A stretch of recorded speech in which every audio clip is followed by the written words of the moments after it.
Janata party Andhra Pradesh రాష్ట్ర అధ్యక్షుడిగా నాకు ఈ అవకాశం కల్పించిన ప్రియతమ ప్రధాని నరేంద్ర మోడీ గారికి, అలాగే భారతీయ జనతా పార్టీ జాతీయ అధ్యక్షులు జేపీ నడ్డా గారికి, అలాగే మా జాతీయ సంఘటనా మంత్రి సంతోష్ జీకి, అలాగే సహ సంఘటనా మంత్రి శివప్రకాష్ జీకి, అలాగే భారతీయ జనతా పార్టీ నిన్నటి వరకు రాష్ట్రాన్ని నేతృత్వి శ్రీమతి పురంధరేశ్వరి గారికి, అలాగే మొన్న మా రాష్ట్రాన్ని నడిపించిన శ్రీ ఎమ్మెల్సీ సోమ్ వీర్రాజు గారికి, అలాగే వేదిక మా అందరు ఎమ్మెల్యేలకి, ఎంపీలకి, ఎమ్మెల్సీకి అందరికీ కూడా ముందుగా నన్ను ఈ యొక్క బాధ్యతని ఇవ్వడానికి అందరూ కూడా ఏకగ్రీవంగా అందరూ కూడా ఒకే మాటతో ఆ విధంగా నన్ను ఈ పదవిపై కూర్చోబెట్టడం జరిగింది. వాళ్ళందరి యొక్క ఆలోచన, వాళ్ళందరి యొక్క శక్తి యుక్తి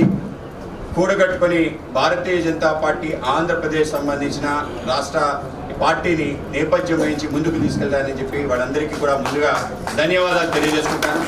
వీటితో పాటు రాష్ట్ర వ్యాప్తంగా ఉన్న భారతీయ జనతా పార్టీ జిల్లా అధ్యక్షులు, మండల అధ్యక్షులు, ప్రతి కార్యకర్త తానే అధ్యక్షుడయ్యానా అని ఆలోచనతో అందరూ కూడా ముందుకు వెళ్తున్న తీరు, అందరూ కూడా అభిమానిస్తున్న తీరు, అందరూ ఆశీర్వదిస్తున్న తీరు, వాళ్ళందరికీ కూడా ప్రత్యేకంగా ధన్యవాదాలు తెలియజేసుకుంటాను. తప్పనిసరి కలుపుకొని ముందుకెళ్తూ ఏ నిర్ణయం తీసుకున్నా కూడా అందరినీ కలుపుకొని నిర్ణయం తీసుకుంటానని, అలాగే ఈ రాష్ట్రంలో ప్రజలందరూ కూడా ఒక విశ్వాసాన్ని ప్రకటించారు. ఏదైతే కూటమి తెలుగుదేశం, జనసేన, భారతీయ జనతా పార్టీ కలిసి 4% మంది శాసన సభ్యుల్ని ఎన్నుకొని ప్రజల యొక్క విశ్వాసాన్ని వాళ్ళు చూరగొనడం జరిగింది. ఏ విశ్వాసం, ఏ నమ్మకం ప్రజలు ఈ యొక్క కూటమికి ఇచ్చారో దాన్ని నిలబెట్టుకుంటూ ముందుకు తీసుకెళ్తానని మీ అందరికీ తెలియజేసుకుంటాను.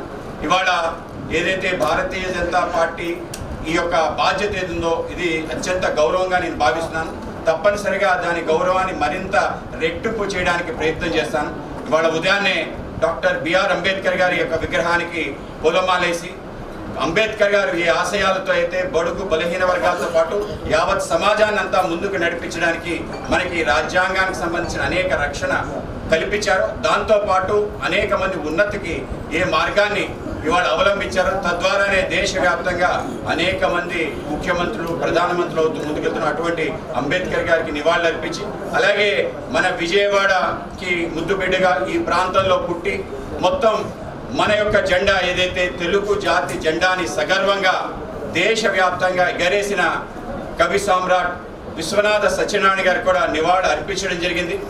ఆయన ఈ రాష్ట్రంలో ఏదైతే రాష్ట్ర విభజన జరిగిన సమయంలో ఈ రాష్ట్రానికి శాసన భాషగా తెలుగు ఉండాలని చెప్పి, శాసన భాషకి తెలుగు ఉండాలి అంటే తెలుగు నిఘంటు ఒకటి కావాలని చెప్పి ఒక పెద్ద ప్రబంధాన్ని ఆయన తీసుకురావడం జరిగింది. ఆ రోజు బూర్గుల రామకృష్ణ గారు విశ్వనాథ సత్యనారాయణ గారిని అధ్యక్షత వహించి ఒక మన ప్రాంతానికి, ఆంధ్ర ప్రాంతానికి రాజ్యాంగం లాంటి శాసనం ఏ విధంగా నడవాలి, దాంట్లో ఏ విధంగా ఉత్తర ప్రత్యుత్తాలు ఉండాలి అని చెప్పి ఒక నిఘంటువు తయారు చేశారు. సుమారు 2 సంవత్సరాలు కష్టపడి ఆ నిఘంటువు సుమారు 1400 పేజీలు ఆ యొక్క ఆంధ్ర శాసన నిఘంటువుని తీసుకురావడం జరిగింది.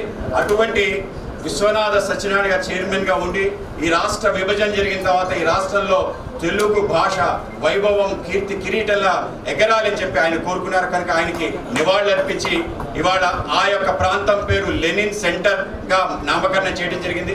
లెనిన్కి మన ప్రాంతానికి ఏమిటి సంబంధం అని అడుగుతున్నాను. ఆ సెంటర్కి విశ్వనాథ సత్యనారాయణ గారు పెట్టాలి అని చెప్పి మా యొక్క కోరిక. దాంతోపాటు ఈ రాష్ట్రానికి సంబంధించిన అనేక రకాల విషయాలు ఉన్నాయి. ఈ రాష్ట్రానికి సంబంధించి దేశంలోనే అత్యంత ప్రాధాన్యత కలిగిన అనేక అంశాలు ఉన్నాయి. వాటినన్నింటినీ ఉపయోగించుకొని తప్పనిసరిగా రాష్ట్రం దేశంలోనే ఒక ప్రఖ్యాతగాంచిన రాష్ట్రంగా నెంబర్ 1 రాష్ట్రంగా తీర్చిదిద్దే విధంగా కూటమి సంబంధించిన నాయకత్వంతో కలిసి ముందుకు నడుస్తానని చెప్పి మీకు తెలియజేస్తున్నాను. అలాగే జూలై 9 మాకు ప్రత్యేకత అఖిల భారత విద్యార్థి పరిషత్ యొక్క ఆవిర్భావ దినోత్సవం, 78వ విద్యార్థి పరిషత్ యొక్క ఆవిర్భావ దినోత్సవం సందర్భంగా నీ యొక్క పదవీ బాధ్యత స్వీకరించడం కూడా నా అదృష్టంగా భావిస్తున్నాను. ఏ విద్యార్థి పరిషత్ కారణంగా అనేక విద్యార్థి ఉద్యమాల్లో పాల్గొని విద్యార్థి నాయకుడు ఎదిగిన నేను ఈరోజు భారతీయ జనతా పార్టీ రాజకీయ పార్టీ యొక్క పదవి బాధ్యతలు స్వీకరించడం కూడా నేను చాలా ఆనందంగా భావిస్తున్నాను. ఈ సంవత్సరమే రాష్ట్రీయ స్వయం సేవక్ సంఘ్ యొక్క 100 వసంతాలు పూర్తి చేసుకుంది. సంఘ్ అనే గంగ డాక్టర్ బలిరామ్ హిడ్గేవర్ గారు నాగపూర్లో స్థాపించి దేశ నలుమూలల ఆ యొక్క సుగంధ పరిమళాలు ఇవాళ విరాజిల్లుతున్నాయి. కేవలం భారతదేశమే కాదు, ప్రపంచవ్యాప్తంగా ఆ చైతన్య ప్రసారాలు ఇప్పుడు వెళ్తున్నాయి.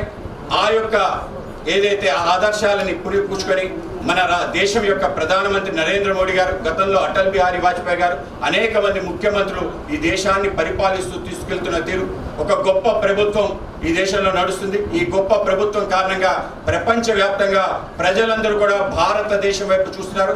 భారతదేశం యొక్క ఖ్యాతి, మన దేశ ప్రధానమంత్రి ఖ్యాతి గతంలో ఈ ప్రాంతం నుంచి వెళ్ళిపోయి అనేక శతాబ్దాలు మేరకు ఆ దేశంలో ఉన్న వాళ్ళని కూడా మేము భారతీయులు అని సగర్వంగా నిలబడే ఒక సందర్భం మనందరం కూడా మన కళ్ళతో చూస్తున్నాం.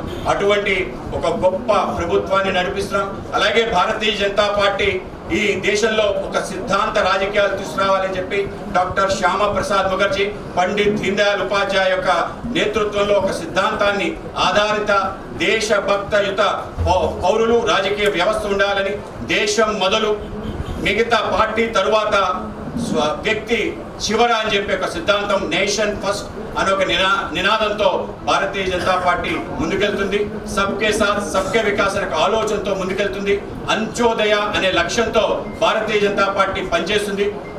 ఒక పక్క ఆకుపచ్చ, ఇంకో పక్క ఏదైతే మన దేశం యొక్క ఏదైతే ధర్మం ఉందో ఆ ధర్మానికి ప్రతీకమైన కాషాయ జెండా కలిపి భారతీయ జనతా పార్టీ చిహ్నమైన కమలం పువ్వు బురద లాంటి రాజకీయాల నుంచి కమలం ఏ విధంగా వికసించి పరిమాణాలు ఇస్తుందో అటువంటి కమలం పువ్వు జెండా ఏదైతుందో తప్పనిసరిగా ఈ దేశ, ఈ రాష్ట్ర అన్ని సమస్యలకి సమాధానం ఇస్తుందని, అటువంటి గొప్ప పార్టీకి రాష్ట్ర అధ్యక్షుడిగా పదవి స్వీకరించడం నిజంగానే నాకు దక్కిన గొప్ప గౌరవంగా భావిస్తూ దీనికి దీవించిన ప్రతి కార్యకర్తకి ధన్యవాదాలు తెలియజేస్తూ ముగిస్తున్నాను. భారత్ మాతా కీ జై.